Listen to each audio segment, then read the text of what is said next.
Hi everyone, welcome back to Be Rich. I managed to pull Sashwath into the studio today as a treat, and maybe we can have a couple of videos on a trot over the weekend so I can get Shashwath's views on what's happening economically, globally, and even with specific companies. So without wasting any further time, I'll let Shashwath lay out our conversation for the day before I also dive in and give my thoughts on it.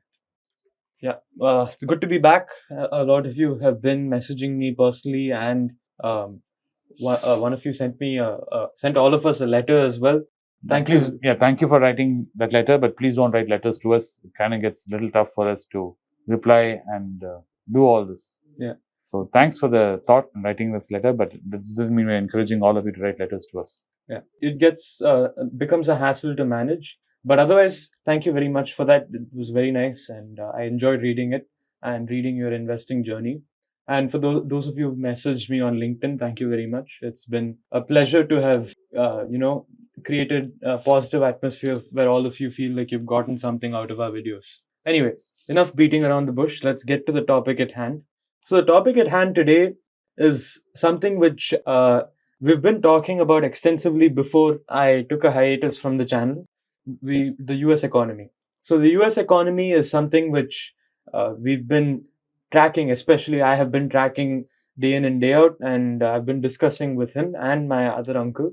And the saga of the US economy has been surrounding the COVID shock, the recession following the COVID shock, and then you had the quantitative easing which happened. Interest rates were set at zero, and you had a lot of money being pumped into the economy by the Federal Reserve, and you basically had the US economy skyrocket after that, and you had amazing levels of growth, and you have Jerome Powell then worrying about the skyrocketing inflation rate. The US saw rates of inflation which they hadn't seen since the 80s and the 70s, and since Volcker's time. And then you had the Federal Reserve finally make a decision of controlling inflation, and they brought in, and now that's where we're standing, where monetary tightening is still the norm, except that there have been signs that the Federal Reserve wants to easen up. So Jerome Powell said that by the end of 2024, they may be expecting at least one rate cut, because Jerome Powell, I mean, it's not just Jerome Powell, but the Federal Reserve has targeted a 2% inflation rate. And the inflation rate currently, if I'm not wrong, is standing at 3.3% or 3.4% in the US. And it's about a 1.3 or 1.4 percentage deviation from the 2% norm, which may not seem like much, but to the Federal Reserve, it is not a sign which they should ignore lightly. But they have taken measures, they have kept rates stubbornly high, and they are unable to bring it to the 2%. At least it's not moving past this 3% mark, which is why they're calling it entrenched inflation. But to the credit of the Federal Reserve, they have done quite a remarkable job to bring down inflation from the highs of 6-7%, which the US economy saw in the past year and year and a half. So that's good for them. And now the question then becomes, what are we expecting the US economy to do? And secondly, is high inflation really that bad of a prospect as compared to a deflation? Because the debate, that is, those who are right of center in terms of economic policy tend to advise saying that, look, you can't have artificially low inflation rates. You're going to pump free money into the economy, and you're going to have asset prices which are soaring to the moon, which need not be doing that. And you have intrinsic values which do not match the actual face value which we see of companies trading. So then the question then becomes, are we making a mistake by taking your economy out of a recessionary mode, state of mind, or state of affairs?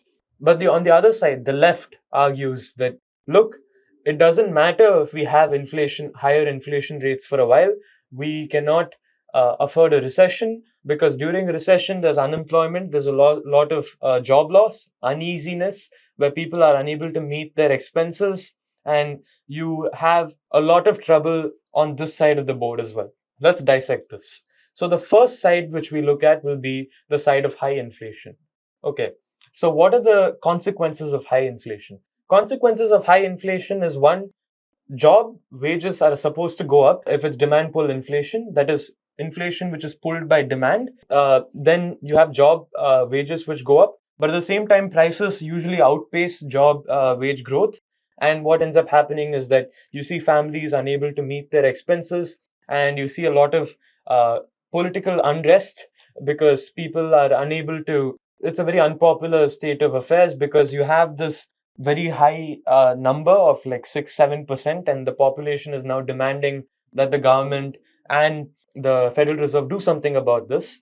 And you basically have a situation where people are unable to meet their expenses. And on the other end, or the flip side of it, let's look at the recessionary standpoint. If you have a recession, what ends up happening is that people are unable to buy anything because there's job loss and companies make losses, which means that they have to fire more people. And by firing more people, what ends up happening is that people lose more jobs, they spend less, and the economy goes in a downward loop. And now the question then becomes, which of these is worse for the economy? I would venture to argue, I fall in the camp of Irving Fisher, who's an American economist in the 20th century, early 20th century. And he talked about how, yes, inflation is unpopular and political leaders are toppled over the topic of inflation. But at the same time, a recession is far more deadly. When you have a recession, sometimes it becomes impossible to shock a dead economy out of its vegetative state, let's say. So you have the Japanese economy, which for the longest of time was in a vegetative state, which became impossible for the poor folks at the Central Bank of Japan to shock the economy out of the state it was in, no matter how much money they were willing to pump into the economy. So when your economy gets into such a state, what ends up becoming the norm is that job loss is seen as usual, business as usual. People are now unable to find work because the economy isn't booming anymore, and prices are always declining. And because prices are always declining, people aren't willing to spend today because their currency is getting more and more powerful as and when time progresses because it's deflationary. So in such a case, it's almost impossible to shock the economy out unless you do it in a timely fashion. You can't let expectations entrench into the economy. On the flip side, if you have high inflation, what ends up happening is that sometimes your currency depreciates enormously because your inflation rate is extremely high. And because your inflation rate is extremely high, exports become very expensive. And what ends up happening is that because exports become very expensive, people are unwilling to buy from you, and imports become more expensive for the domestic consumers, and you have a lot of things which blow up due to high inflation. So high inflation is not desirable, nor is a deflation desirable. And given the choice, though, most people, or rather economists, generally say that a little bit of inflation is always good for the economy. A lukewarm inflation is always good for an economy, and you need to have a sort of moderation there. Because if you have very high inflation, then you have a problem because your currency becomes worthless pretty much. And if you have deflation, then there's another problem where people aren't willing to spend, your economy doesn't grow, people start having less children. This happens regardless of a deflation if your economy develops, but more so if you have a deflation because people are now unoptimistic, or rather pessimistic, about future prospects. So they don't want to have children. They don't want to bring children into such an economy. That becomes another point of, aggravating the recession because you have less human capital in the economy. So that being said, a lot of people would argue that deflation is the worst of the two evils. As for where we stand, we believe that you need to have a lukewarm level of inflation, maybe like how the Fed says 2%. It may be an arbitrary number, but a mild number where you do have a country which is currently inflating so that you have growth and a healthy level of employment in the country. What do you think about this? I agree. Inflation needs to be there. Inflation is like when you're cooking, you don't want the temperature of your stove to be too hot, nor do you want it to be too low. So you always want it to simmer, because simmering and stewing is what creates the best flavor when you're cooking. So that's why they always say, once you've done the heating, put it down to low flame and then let it sit. And that is the most boring phase of cooking because you don't have anything to do. You have to now allow the cooking process to do its thing, and you just have to sit and wait. And it can be boring. As an investor, I always say this: if you're looking for excitement in the market, if you're looking excitement for when you're making money, trying to grow wealth, you're doing the wrong thing, in the wrong thing if you're looking for excitement. And this is true in economy and inflation. We want inflation to be at a stable, predictable level, and where everybody in participating in the economy, whatever stages they're in, they can manage to survive in this economy.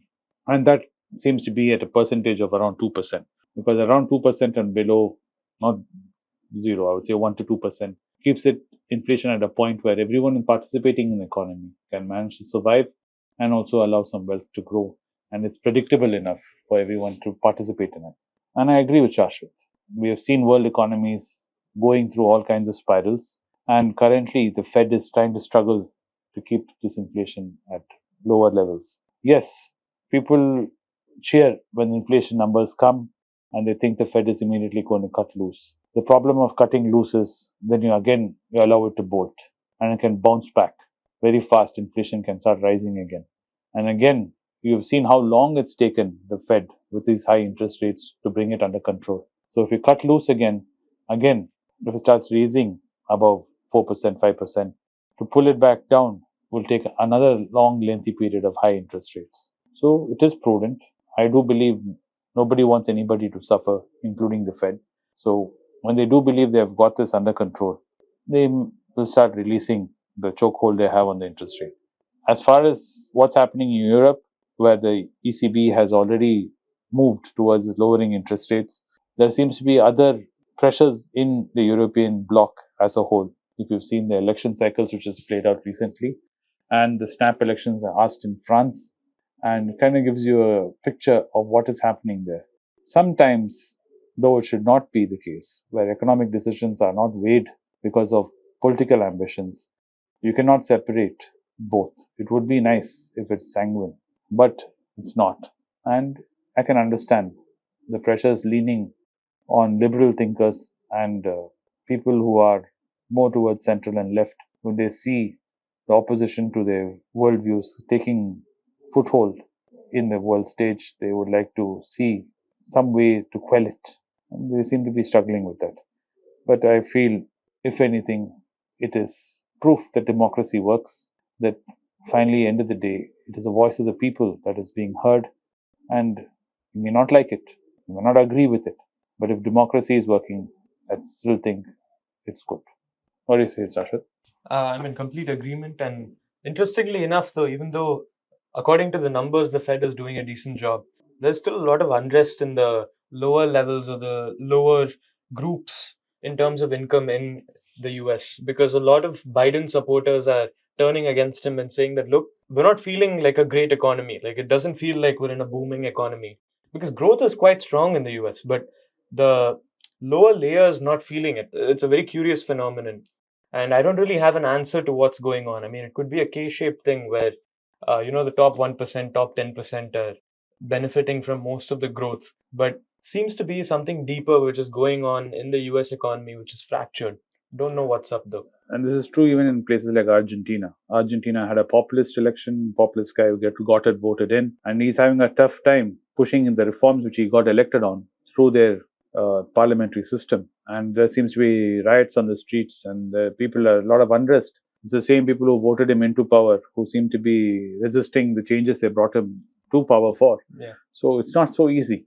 As much as we all think, you can grab power and do whatever you want, it is not as easy as you think, especially when you're in a democracy. But world always moves in this. It moves in jagged edges. It's not a smooth run. You have your ups and downs, and I'm sure we'll all figure these things out. But as an investor, we'll see pockets here and there appear. When you see these pockets of opportunities appear, be ready to move in and sit tight. We'll do another video, I'm sure, on how to make money on a bull market, which is what we're currently going through. And we'll discuss further on strategies which you should use in a bull market.